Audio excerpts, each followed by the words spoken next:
This is a quick introduction to what a coach is and the sorts of things that you can expect and you should look out for.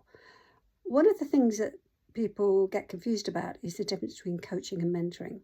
So a mentor is somebody who's got experience in your profession, in your discipline, in your organisation, that you can go to for information, advice, and they can give you options using their knowledge and experience.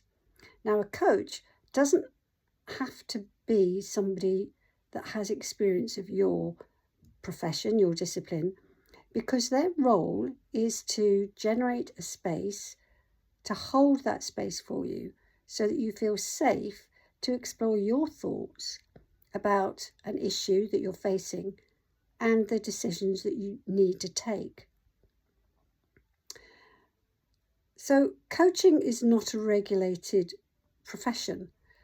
So my advice to people is to check out a couple of different coaches, because we each have an approach to coaching, and there's lots of methodologies to coaching.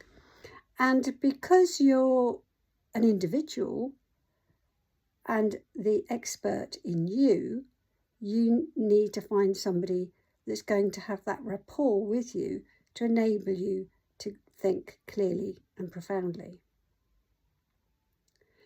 So also check their experience and their training, and make sure that they're affiliated to a recognised organisation such as the Association for Coaching. You need to be aware that it's going to take at least 3 sessions for there to be any start of change for you, because when you think about it, you've spent years learning how to behave the way you behave and to generate the thoughts that you have. So it's not something that's going to happen overnight to see changes. As I said, there are different approaches to coaching.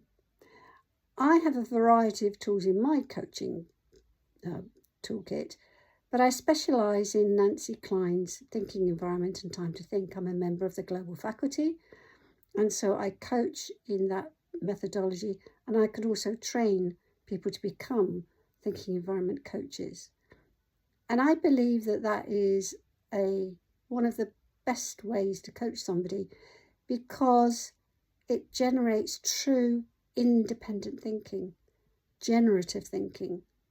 It allows you, because you're not going to be interrupted, it allows your brain to go through the thought process that it needs to go through to challenge an issue, to determine the question it needs to answer, to think about the assumptions that you've been making about things, and to reconsider stuff so that you come up with a really solid decision.